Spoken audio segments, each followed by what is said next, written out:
Gabriela Ramos, thank you so much for opening this World Art Day Forum that today will be done about social impact, about health, and also the question of art being used as a tool for peace education. First of all, could you introduce the social science department at UNESCO and how is it linked to art? Well, thank you for the invitation, Gila Clara, as usual. So happy to be here with you and now to talk about arts.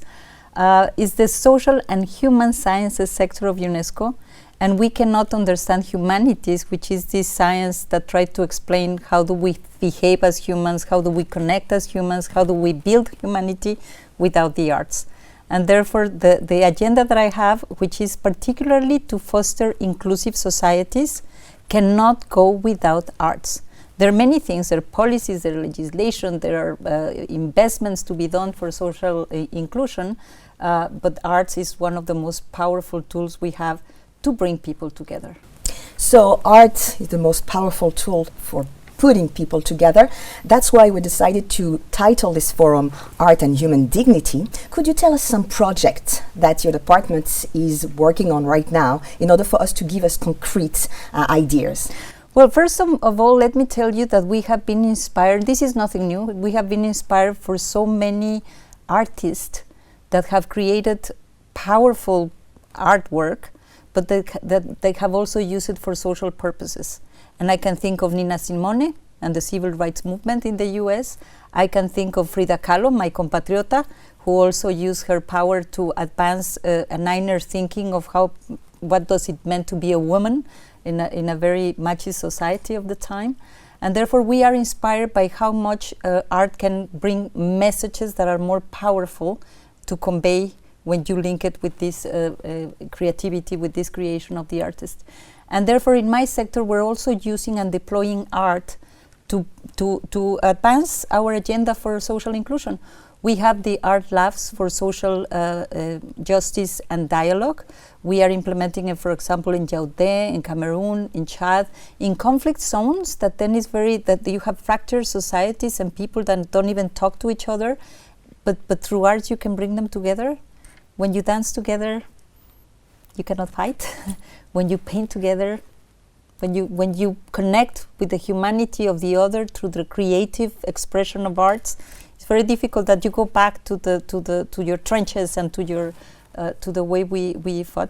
We are supporting, for example, refugees in Ukraine. That's going to start soon.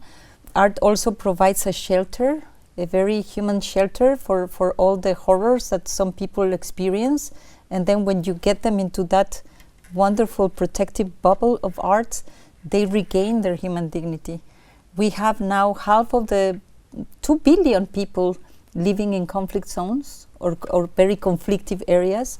We have 80 million people on the move, migrant refugees that have been just pushed away from their countries, living in a lot of stress, and therefore we cannot not rely on art to give them solace, to make them connect, to create empathy. And I can tell you that this is an amazing way of delivering through arts. But we also have a mandate to fight racism and discrimination, to look at how do we depict the other. Migration, for example, migrants are always the object of a lot of hate, including in the digital platforms.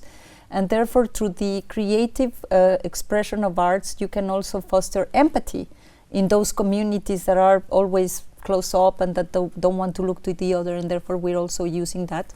We have the Global Forum Against Racism and Discrimination, and Director General Azoulay, of course, she said, I'm very happy with your intellectual journalism, my dear, where is the art? So we brought the writers against racism, and you can see it. If you think on Faulkner, Light of August, you understand how a woman could be discriminated, how a black man can be discriminated through the characters of the novel, much more powerfully than a big international convention. We need the conventions, but then you have the writers. We have Christia Daoub that painted these amazing, colorful forms. It was completely non-uniformity, but the diversity was beautiful, and it was an expression also of the world that is diverse. So we're using that. But we're also using it to foster understanding. And we have, for example, the intercultural framework for intercultural dialogue. We have the story cycles that bring people together. But as I said, you can come and talk, But if you come and dance, if you come and listen to a theater play, if you connect with the experience of somebody through the art creation, it really builds a bond that regain your humanity and bring back this dignity that sometimes is faltering in so many places. So you mentioned multiple beautiful projects, among them, of course, the notion of artivism, this artist who is also an activist on the ground. What would be your message for this World Art Day? You are the beginner of this entire forum, more than 30 people talking. What is your message, Gabriela? Well, my message is exactly the way you frame it. Because you have the artist, you have the artistic creation, and you have the world and the society that is having all these conflicts, all these problems. Artivists, as we call them, are people that are creators, but that know the power of the arts to heal, to bring societies together, to foster inclusion, to foster empathy, to understand the other. So I would say to the artist, use it for good, and I will say to the societies, use art to bring everybody closer in a better understanding. Thank you so much. Thank you to you.